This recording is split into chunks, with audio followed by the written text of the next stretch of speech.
Hello and welcome to Timing is Everything, a program of Care Dimensions. My name is Mary Crowe, Education Specialist at Care Dimensions. We are so pleased to have on the show today Robert Hagopian, who is one of our amazing chaplains. It is so nice to have you here today, Bob. Thank you so much, Mary. It's an honor. Absolutely. Well, we're so glad to have you on the show, and this is a very important topic. Today we're going to be talking about the grieving the loss of somebody who has Alzheimer's and dementia while they're still living. Right. And this is a really important time. This is an important time of year, certainly when grief is very pronounced, although again, throughout the year for people. But I want to talk with you more about the unique grief that people feel when they have a loved one with Alzheimer's and dementia. But before we do that, Bob, please, tell our audience about yourself and about your role at Care Dimensions. Thank you, Mary. I'm very happy to be here and share this time with you and with your viewers. And it's all part of what we do in helping our communities at Care Dimensions. It really is important. I have a diverse background. I was in banking for 13 years. I went into ministry. I was serving a church for 19 years. I've been ordained 20 years now. Concurrently, I served and still am serving as a police and fire chaplain in Rowley. And I was a call firefighter in Rowley for 14 of those years. Wow. And now, a little over 3.5 years, I've been here at Care Dimensions and very, very happy to be here. Wow, that's great. And that really is quite a diverse background. Yeah. Tell us about how do you find that your ministry in the fire department and all, kind of how it translates here into your work as a hospice chaplain? Right. I think one of the wonderful things about chaplaincy in general is that there is a common denominator among all different types of ministry of chaplaincy, whether you're in a hospital, whether you're in the military, emergency services, or hospice. It's all about being present for the patients and the families and being a calming, non-anxious presence. Oftentimes I find that, especially with families who are grieving, and especially with families who are what we call pre-grieving, as their loved one is going through the process of their disease, there are different stages of these diseases, and dementia is unique to each individual as there are individuals. So every family has a different dynamic. And to be able to be present with them and be able to listen to them, to hear them, and to help them know that they're not alone. Yeah. That same thing in chaplaincy I did as a fire chaplain, police chaplain I do. It's the same type of thing we do at Care Dimensions. Yeah. I think sometimes people don't understand the true impact of being present with a person or an individual or with a family. I think sometimes, again, in healthcare, we're so driven to feel like we have to fix things even when things are not fixable. And I think, again, people underestimate and they think that,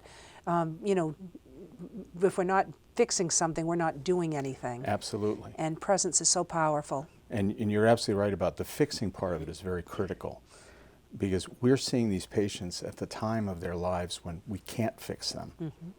There's no medical solution to this. There's no curative action that can be taken for them. That's why I came up with an expression, and I'm sure I'm not the first one that said this. I tell people, even if we can't cure them, we can still heal them. Oh, yeah. And the same goes for their families. We can heal them in the process of grief and loss that they're experiencing. And especially with dementia, it's a very unique type of grief. Right. Because the grieving begins before the person actually dies. Absolutely. Yeah, there really is a unique piece to that. I just want to point out, too, in hospice work, a lot of times people, again, there's so many myths and misconceptions around hospice. And again, people hear the word hospice and they think around diagnoses such as cancer and other things like that. A lot of people aren't aware that Alzheimer's is a terminal illness, and it very much is. So today we'll talk about Alzheimer's disease and related dementias, and really the impact and the uniqueness around that grief. So let's talk about that, because again, grief is such an interesting phenomenon. People don't fully understand it, and it certainly scares people. It does. They become alarmed by it. They feel like they're not normal, and that word is so unique. But so talk a little bit about that, Bob. Well, the grief is unique to each individual. That's very true. And what comes into play a lot is the dynamics of the relationships of the families with their loved one. But with dementia especially, and with Alzheimer's, the person you knew dies before their body does, because their personality changes and their cognitive ability declines and degrades to the point where they may not even recognize their own children, their own spouse, their own partner, their own friends. And that really has a devastating effect on the family and on the friends.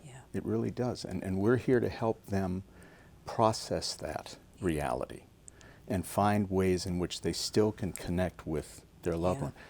I have personal experience with this. I wear this purple ribbon for Alzheimer's. Yes. My mother died of Alzheimer's. She had it for 8 years before she died. And this was back in 1995 when the medical field didn't know as much about the illness as we do now. Sure. There's been some amazing research, some amazing work that's been done with medications that help people to live a more peaceful life as they're getting towards the end of life with the disease. But back then, we didn't have that. Right. So I learned from the school of the hard knocks. Sure. And so I have a feeling for these folks that are going through this because I've been there. Right.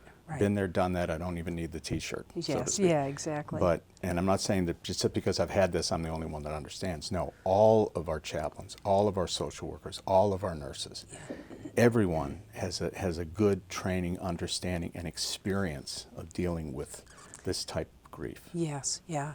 And I'm so pleased with the organization in that they understand the specific, the need to be more educated in this, and we put all of our staff through extensive training around Alzheimer's and other dementia, and that's a wonderful thing. Well, thank you. But it's just so important that we understand this, because there's certainly, grief is hard enough, but there are and I'm not minimizing any other disease process, but there are unique needs to have or unique challenges of having a loved one with Alzheimer's and dementia. Like you said, losing the person before they've actually died, and it's expression that we call ambiguous loss, right? It's a great way to describe it. So because there's so much ambiguity around it, you don't know how to deal with it. Right. It's very difficult. Most people don't understand it, Right. and it's hard for them to. Part of what you just said, and I echo that, is that it's the education that we can provide to the families to help them understand that not only the disease itself, the mechanics of it, but how it is affecting the relationship they have with their loved one and what they can do to take care of themselves. Yes. Yep. And what they can expect will happen as the disease progresses. Absolutely. I find that, and I think goes back to the whole concept of hospice itself, it's about educating. Yeah. When I worked for another hospice before Care Dimensions, and I can remember when I was first entering this field, there were still people who thought, well, hospice comes, that's the end. Right, right. And we're about life. Yeah. We're not about death. That's right. We're about the time we spend with our loved ones. And especially when you have a dementia patient, you're looking at a longer stretch of time that a person is changing and the disease is affecting them. Absolutely. So the families need that support every step of the way. Right. It's very critical. Yeah, it does take a village, doesn't it? It does. And that's part of it, is that one of the unique parts of this is just the duration. Right. That this can go on and on for some time. It's and unpredictable. It's so taxing, it's so difficult, it's such a challenge. So and I think, again, we have to recognize that. So, and sometimes it can be such a frustrating disease process. But it's interesting, and what I find is, for families, sometimes, again, some of that frustration is sadness. It is. And it's, again, getting back to the grief piece.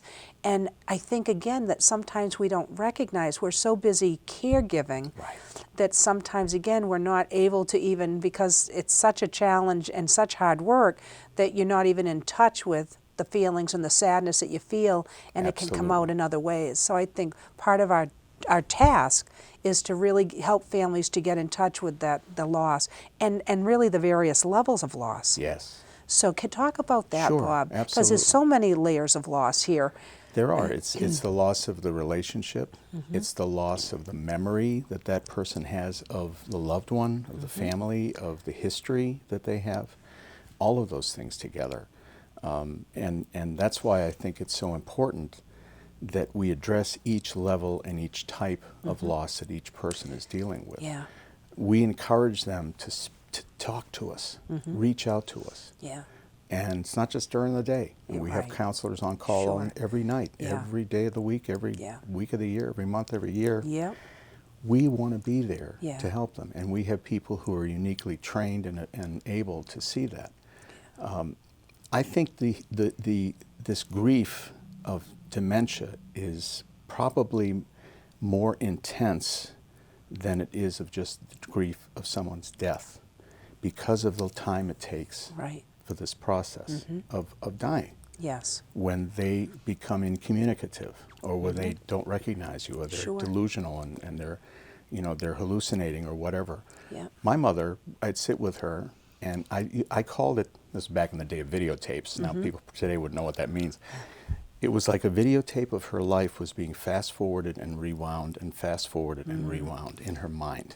And she was seeing things that had happened and talking about people who weren't there, Yeah. who were long gone. Uh-huh. But she was talking to me about them as if they were right in front of her. Wow.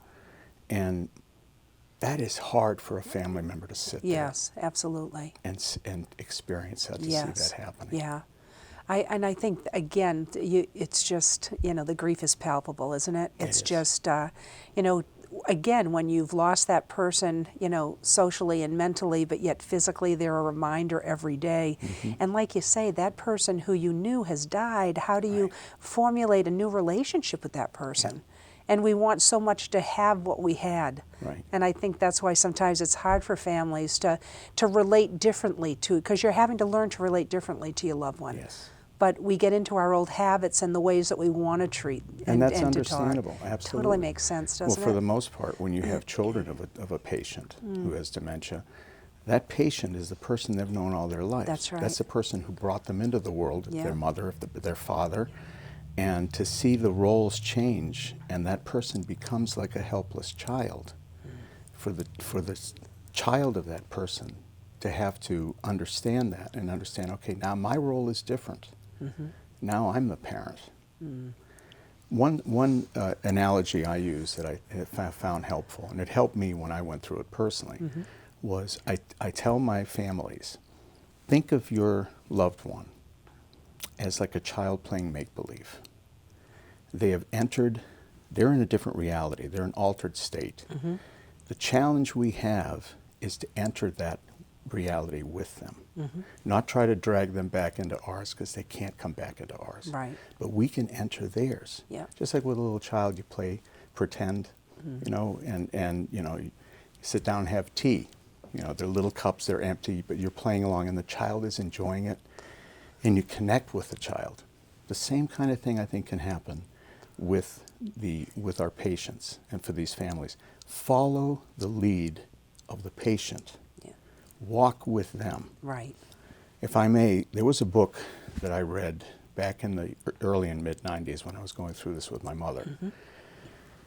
And for the life of me, I had several copies of them. I gave them away to people and I never got them back, and I haven't been able to find them. But it was written by a doctor who was working with coma patients, and he did some amazing work. He'd sit with the patient. Now, and we see this with dementia patients, there may be repetitive moves, repetitive sounds that they're making or doing. But he would sit with a coma patient who was doing things like that, like rocking back and forth. And he would sit there and rock back and forth with them.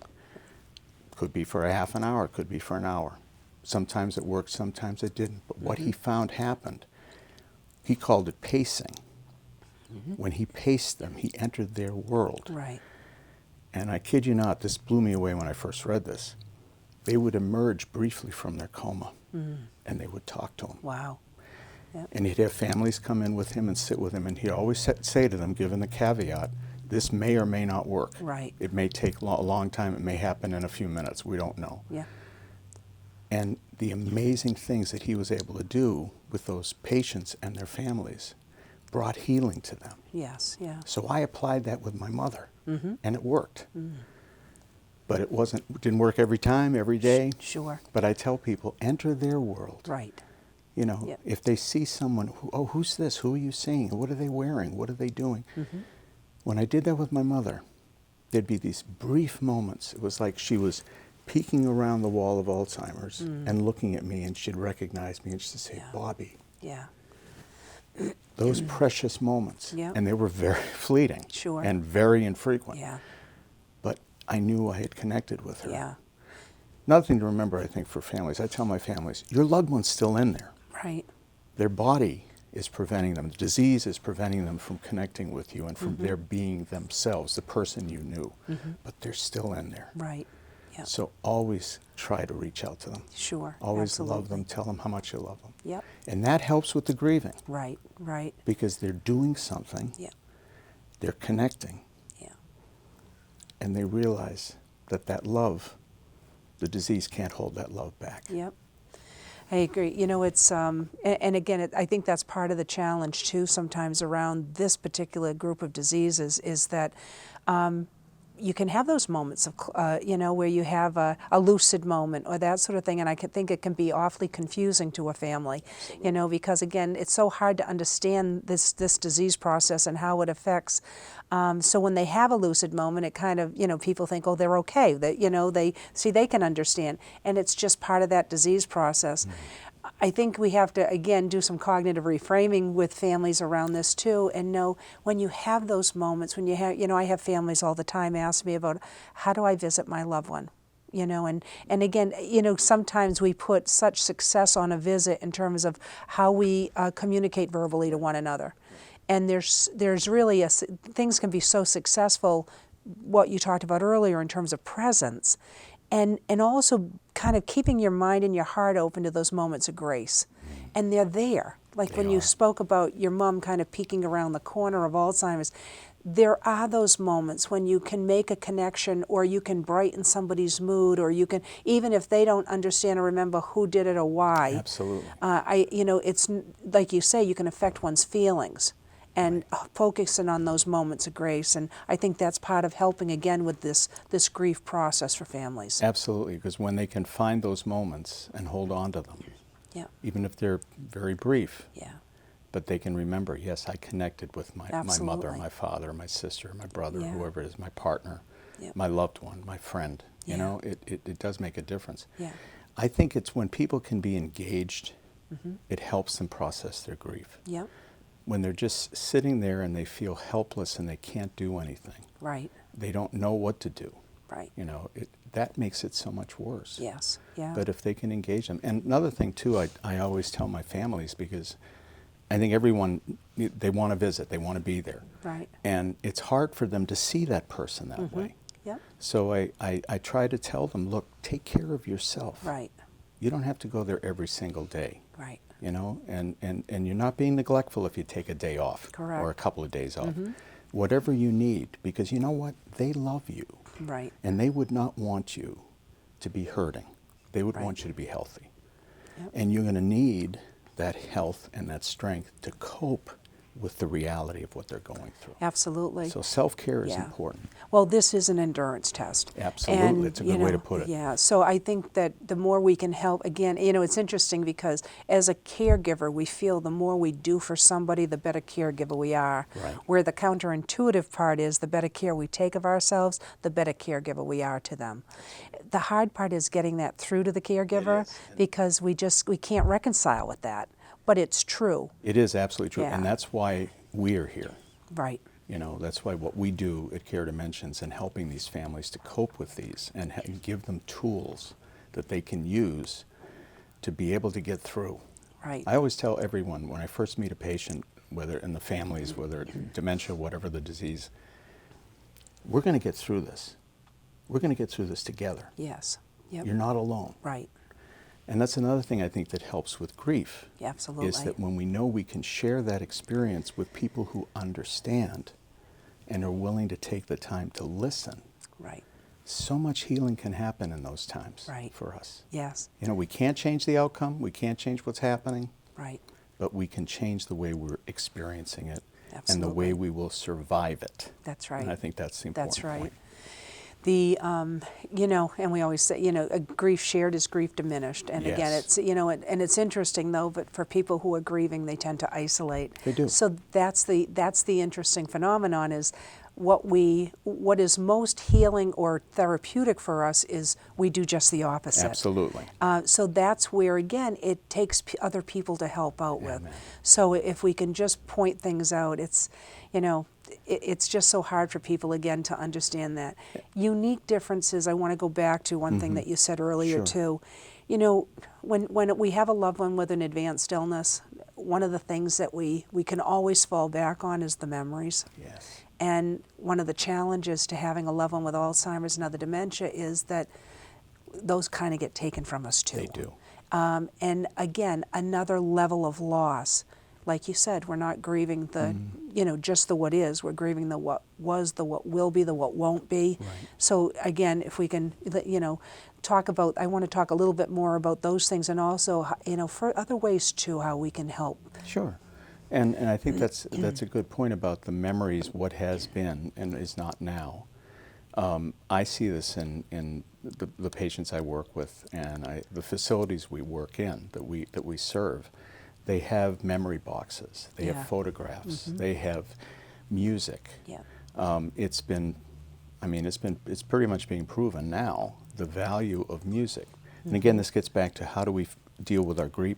Do something. Yes. Yes. When you feel powerless, the grief will overwhelm you. Right. But if you can do something, bring family pictures in. Right. Share them with the loved one. You remember, and you don't have to say, do you, and they don't remember it. Right. They don't remember it. That's okay. Right. Don't more push tell it. me about. Tell me about this. Who is this? I wondered who this person is. Or, I understand you love this song, and play the song. Right. I mean, the technology we have today allows us to do so much. Yeah.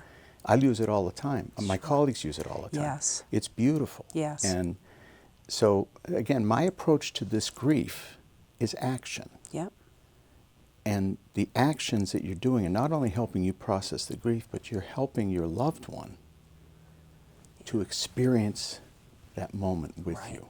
I really feel that a lot of the grief, as I see it, is that a feeling of, there's nothing I can do about this. Right. I can't change this. This is, well, yeah, there's nothing you can do about the diagnosis, but there's plenty you can do about between now and then. Right. Well, I think, again, it speaks to the fact that, again, a lack of understanding around grief, too, is that, we look at grief as a passive process, when actually grief is hard work. Absolutely. It takes a lot of energy to grieve. It's very hard work. It's exhausting. So, again, if we can help people to understand grief, grief is so elusive sometimes. It's a roller coaster ride, isn't it? Right. It is. Yeah. Absolutely. And I see this, the same thing, when we look at disease trajectories, and I think this is another challenge for Alzheimer's and other dementias. We will see people with terminal illnesses, and it could be like a terminal cancer, and we see kind of this constant decline. When we have a patient that has Alzheimer's or dementia, the disease trajectory is more of a stair step. Yes. And I think this is very symbolic for families in that it's a roller coaster ride. Absolutely right. And there's such a challenge for them with this. It is. It is. It's ups and downs and ups and downs. And one day they might be more communicative. The next day they might be practically comatose. Right. It is very frustrating. And I think getting back to something you said too about how people feel that they have to grieve alone or in private. Yeah. I think in our culture, people are becoming more open to expressing themselves. Yeah. I tell them, I was with a family yesterday where I was talking with them, and we had a prayer, and the family was in tears by the time I finished the prayer. I sometimes have that effect on people. I make them cry. But there was tears of joy, but grief. It was a blend. Yes. And they were apologizing to me for crying. And I said, you don't have to apologize. Right. I said, I cry too. Right. I said, God gave us tear ducts, not just to lubricate our eyes, Right. but to allow us to get those emotions, that pain that is inside of us, get it out. Yep. So I said, never apologize for that. Right. Yeah. And never stop yourself from crying when you need to cry. Absolutely. Yeah. Absolutely. And we were talking about this earlier, that this, how do you not? You know, there's, again, for people who are experiencing this, they really have to allow themselves. I think we get so caught up again in the tasks and what we have to do, and sometimes we're not even taking the time to grieve or be in touch with those feelings.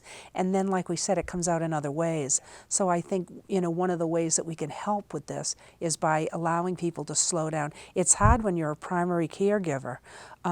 You know, and this is hard work. So I think this is a big issue that we have to allow people to take the time to grieve. It's about quantity and quality. Yep. You know, like you said, you want to be doing something and spending the time, but it's what you're doing and the quality of that time with that person, and helping them to understand that it's not just about the doing, it's about the being. Yep, absolutely. Allowing yourself to express those feelings. Yeah. So, you know, unfortunately, we only have a short time left, Bob, but I'll tell you, we could go on and on with this topic, and I hope you'll come back on. I would be honored so that we can you. Continue this conversation. It's just way too important. Sure. I want to just give you a moment, just if you know, again, for the audience, if you have one thing that you feel like is really important that you want to share before we wrap up, what would it be? Reach out. Find the people around you that understand and will help you. Whether it's another family member, a good friend, a clergy person, a counselor, the folks here at Care Dimensions, your doctor, reach out. You do not have to go this way alone. You do not have to grieve alone. There are people out here who can help you and walk with you and do truly understand a little bit about what you're going through. So that would be my advice to our audiences. Don't be alone, because you're not alone. Absolutely. Get out there with the people who understand and will help you. Yeah, that's wonderful advice. And you know, we're gonna actually put up a graphic in terms of how to contact Care Dimensions, which I think is so important, because you know there are a lot of supports out there, like you say. One of the things I love about Care Dimensions is its understanding, and again, it has a lot of resources around, again, people with Alzheimer's and other dementia. So I hope we have that graphic up on the screen now, and I hope people will reach out and be in touch. And again, we're just so pleased to have you on the show, Bob, and I can't thank you enough for your words and the work that you do. Thank you. You're very welcome, Mary, and I thank you for the work you do here and broadcasting these programs. It's so important. Thank you so much. And I want to thank the audience for tuning into Timing is Everything, and we look forward to having you tune in for the other shows. Formerly Hospice of the North Shore in Greater Boston is different in that we do more than just hospice. It's just incredible, the services they provide when people need it the most. So being able to offer more individualized care helps people feel more cared for. Because it's about the patient's quality of life. I don't think there's any place else in the Boston area like Care Dimensions. At Care Dimensions, we'll take care of your family like you're a part of ours. Visit us at caredimensions.org.